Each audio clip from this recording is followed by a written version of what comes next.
Hi guys, welcome back to Raghavendra Vaibhava YouTube channel. ಇವತ್ತು ಬಂದು ನಾನು ನಮ್ಮಮ್ಮ ಊರಲ್ಲಿ ಮಾಡ್ತಿದ್ದೀನಿ. ನಮ್ಮ ಮನೆಯಲ್ಲಿ ವೀಡಿಯೋ ಮಾಡ್ತಿದ್ದೀನಿ. ಬೆಳಗ್ಗೆ ಎದ್ದು ನೇರಳೆಹಣ್ಣು ತಿಂದು, ಯಾಕಂದರೆ ನಮ್ಮ ಅಪ್ಪಾಜಿ ನೇರಳೆಹಣ್ಣು ತಂದಿದ್ದರು, ಅದಕ್ಕೋಸ್ಕರ ತಿಂತಿದ್ದು. ಅದಾದಮೇಲೆ ಬೆಳಗ್ಗೆ ಎದ್ದಿದ ತಕ್ಷಣ ವಾತಾವರಣ ಚೆನ್ನಾಗಿರುತ್ತೆ ಅಂತ ಹೊರಗಡೆ ಎಲ್ಲ ವೀಡಿಯೋ ಮಾಡಿದೆ.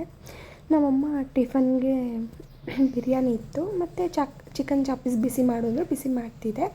ಅದಾದಮೇಲೆ ನಮ್ಮ ಅಪ್ಪಾಜಿಗೆ ರಾಗಿ ರೊಟ್ಟಿ ಸುಡ್ತಿದ್ರು ನಮ್ಮಮ್ಮ, ಯಾಕಂದರೆ ನಮ್ಮ ಅಪ್ಪಾಜಿ ಶುಗರ್ ಬಿ ಪಿ ಐತೆ, ಡಯಟು ರೈಸ್ ತಿಂದವ್ರೆ ಅಂದ್ಬಿಟ್ಟು ಇವಾಗ ರಾಗಿ ರೊಟ್ಟಿ ಸುಟ್ಕೊಡ್ತಿದ್ರು. ಅದಾದಮೇಲೆ ನನ್ನ ಮಗಳು ಆ ಫ್ಯಾನ್ ಬಗ್ಗೆ ಹೇಳ್ತಿದ್ಲು, ನೋಡಿ ಗಾಯ್ಸ್ ನಮ್ಮ ಫ್ಯಾನ್ ಇದು ಹಂಗೆ ಅಂತ. ಅದಕ್ಕೆ ಸುಮ್ಮನೆ ವೀಡಿಯೋ ಮಾಡಿದೆ, ವಾಯ್ಸ್ ಕೊಡೋಣ ಅಂದ್ಕೊಂಡೆ, ಅದಾಗಿಲ್ಲ. ಅದಾದಮೇಲೆ ನಾನು ಮನೆಯೆಲ್ಲ ಕ್ಲೀನ್ ಮಾಡೋಣ ಅಂತ ಸ್ವಲ್ಪ ವೀಡಿಯೋ ಮಾಡು ಅಂತ ನನ್ನ ಮಗಳ ಕೈ ಕೊಟ್ಟೆ. ನಿಜವಾಗ್ಲೂ ಗೈಸ್ ನಮ್ಮಮ್ಮ ತುಂಬ ಗ್ರೇಟು, ಯಾಕಂದರೆ ನಮ್ಮನೆ ತುಂಬ ದೊಡ್ಡದು. ಅದು ಒಂದ್ಸಲ ಕಸ ಗುಡಿಸೋಷ್ಟರಲ್ಲೇ ತುಂಬ ಸುಸ್ತಾಗೋಗುತ್ತೆ ಗೈಸ್. ನಿಜವಾಗ್ಲೂ ನನಗಂತೂ ಒಂದ್ಸಲಿಗೆ ಫುಲ್ಲು ಸುಸ್ತಾಗುತ್ತೆ. ನನ್ನ ಮಗಳು ವೀಡಿಯೋ ಮಾಡು ಅಂತ ಕೊಟ್ಟರೆ ನೋಡಿ ಹೆಂಗೆ ಕಿತಾಪತಿ ಮಾಡೋಳೆ, ಬರೀ ಅರ್ಧ ಕೈ ಅಡ್ಡ ಕೊಟ್ಟವಳೆ. ಅದಕ್ಕೋಸ್ಕರ ಇಸ್ಕೊಂಡೆ ವಾಪಸ್ಸು, ಸಾಕು ಬಿಡಮ್ಮ ನೀನು ಮಾಡಿರೋದು ಅಂತ. ನಮ್ಮಮ್ಮ ಪಾಪ ನಿಜವಾಗ್ಲೂ ಹೇಳ್ಬೇಕಂದ್ರೆ ನಮ್ಮಮ್ಮ ಇಷ್ಟೆಲ್ಲ ಕ್ಲೀನ್ ಮಾಡಬೇಕಂದ್ರೆ ಇಷ್ಟು ದೊಡ್ಡ ಮನೆ ನಾವು ಬರೀ ಒಂದ್ಸಲ ಕಸ ಗುಡ್ಸೋದಕ್ಕೆ ಸಾಕಾಗೋಯ್ತದೆ. ಅದರಲ್ಲಿ ನಮ್ಮಮ್ಮ ಡೈಲಿ ಕಸ ಗುಡಿಸ್ಬೇಕಂದ್ರೆ ಪಾಪ ನಿಜವಾಗ್ಲೂ ನಮ್ಮಮ್ಮ ಗ್ರೇಟ್ ಗೈಸ್.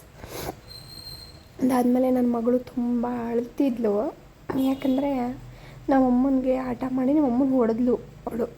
ಅದಕ್ಕೆ ನಾನು ಒಳಗೆ ಹೊಡೆದೆ. ಅದಕ್ಕೋಸ್ಕರ ತುಂಬ ಅಳುತ್ತಿದ್ಲು. ಹಠ ಅಂದರೆ ಹಠ, ಏನು ಮಾಡಬೇಕಂತ ಗೊತ್ತಿಲ್ಲ, ಅಷ್ಟು ಹಠ ಮಾಡ್ತಾಳೆ ನನ್ನ ಮಗಳು. ಅದಾದಮೇಲೆ ಮನೆಯೆಲ್ಲ ಕ್ಲೀನ್ ಮಾಡೋಣ. ಇವತ್ತೊಂದಿನ ನಾನು ಎಕ್ಸಾಮ್ಗೆ ಹೋಗ್ಬಿಡ್ತೀನಲ್ಲ, ಮತ್ತೆ ಇರಲ್ಲ ಇನ್ನು, ಅದಕ್ಕೋಸ್ಕರ ಅಂತ ಎಲ್ಲ ಕ್ಲೀನ್ ಮಾಡಿಕೊಟ್ಬಿಟ್ಟು ಹೋಗೋಣ ಅಂತ ಬಂದಿದೆ.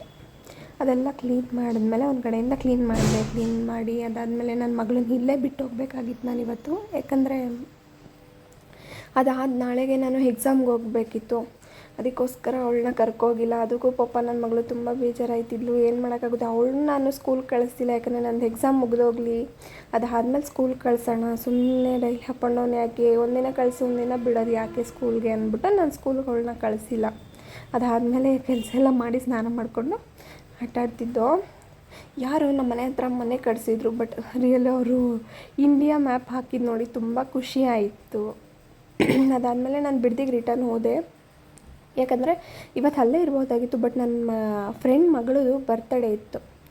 ಅವಳು ಬರ್ತಡೇಗೆ ಹೋಗೋಣ ಅಂತ ಹೋದೆ. ಮಳೆ ಸಿಕ್ಕಾಪಟ್ಟೆ ಮಳೆ ಗೈಸ್.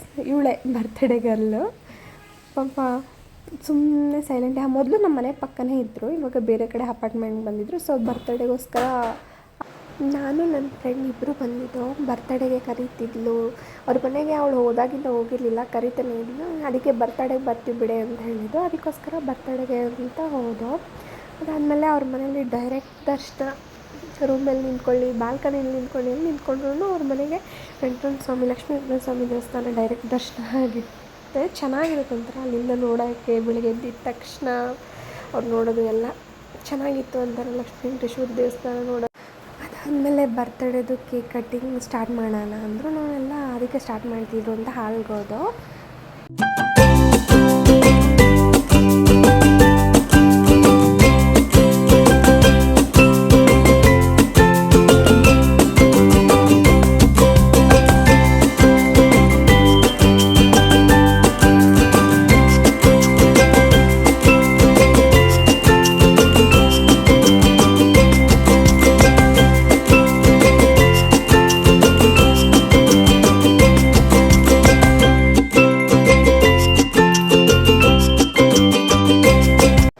ಅದಾದಮೇಲೆ ಊಟಕ್ಕೆ ಕೂತ್ಕೊಂಡಾಗ ಗೈಸ್ ಆಲ್ರೆಡಿ ಎಲ್ಲರೂ ಊಟ ಮಾಡಿಬಿಟ್ಟಿದ್ರು. ನಾನು ನನ್ನ ಫ್ರೆಂಡ್ ಇಬ್ಬರೇ ಇದ್ದಿದ್ದು. ಅದಾದಮೇಲೆ ಊಟಕ್ಕೆ ಬಂದು ನಾನ್ ವೆಜ್ ಮಾಡಿದರು. ನಾನ್ ವೆಜ್ ಊಟ ಮಾಡ್ಕೊಂಡು ಫುಲ್ಲಾಗಿತ್ತು. ಅದಾದಮೇಲೆ ನಾನು ನನ್ನ ಫ್ರೆಂಡು ಅಲ್ಲಿ ಅಪಾರ್ಟ್ಮೆಂಟ್ದು ವೀಡಿಯೋ ತೊಗೊಂಡು ನಾವು ನೆಕ್ಸ್ಟ್ ಈ ಕಡೆ ಬರೋಣ ಅಂತ ಅಂದ್ಕೊಂಡು ವೀಡಿಯೋ ತೊಗೊಂಡು, ಅದಾದಮೇಲೆ ಲಕ್ಷ್ಮೀ ದೇವಸ್ಥಾನದ್ದು ಸ್ವಲ್ಪ ವೀಡಿಯೋ ತೊಗೊಂಡು ಕೈ ಮುಕ್ಕೊಂಡು ನೀನು ಹೊರಗೆ. ಇವತ್ತಿನ ವ್ಲಾಗ್ ಇಷ್ಟ ಆಗಿತ್ತು. ಸಪೋರ್ಟ್ ಮಾಡಿ, ಲೈಕ್ ಮಾಡಿ, ಶೇರ್ ಮಾಡಿ. Thank you guys.